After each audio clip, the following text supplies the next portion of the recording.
জুতা পায়ে জানাজা সালাত আদায় করা কি জায়েজ?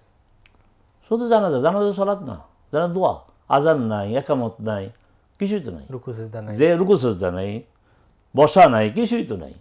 তবে কেন এটা যেহেতু জামাতে পড়া হয়, একজন ইমাম একজন মুক্তাদি, তাকে আমরা অনুসরণ করি, এটা নামাজের মতো অনেকটা, কিন্তু মূলত এটা দোয়া, এটা দোয়া, তাকবীর তাহরিম, তারপর হানাফি মাযহাব অনুযায়ী কি সানা, আর অন্য সকল মাযহাব নিরঙ্কুশ সংখ্যাগরিষ্ঠ আপনার ইমাম এবং আলেমগণ বলেন না সূরা ফাতিহা।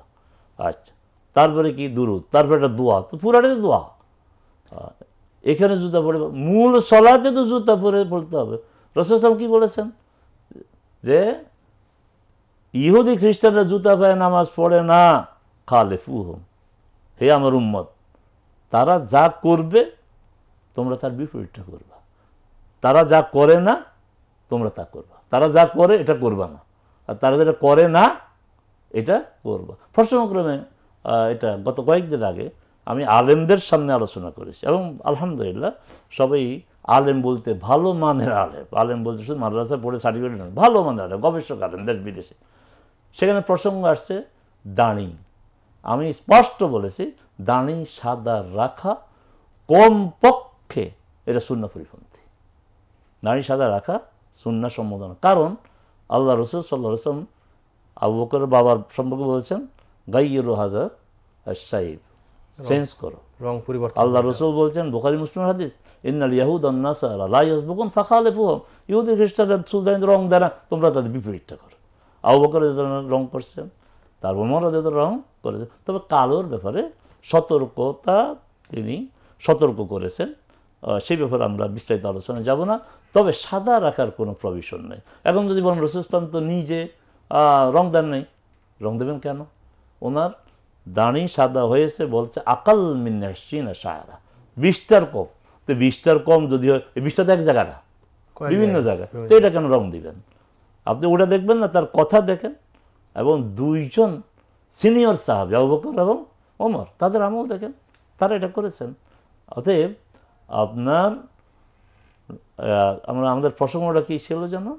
জুতা পায়ে, জুতা পায়ে ইহুদি খ্রিস্টানরা সালাত আদায় করে না, তোমরা তার বিপরীতটা করো।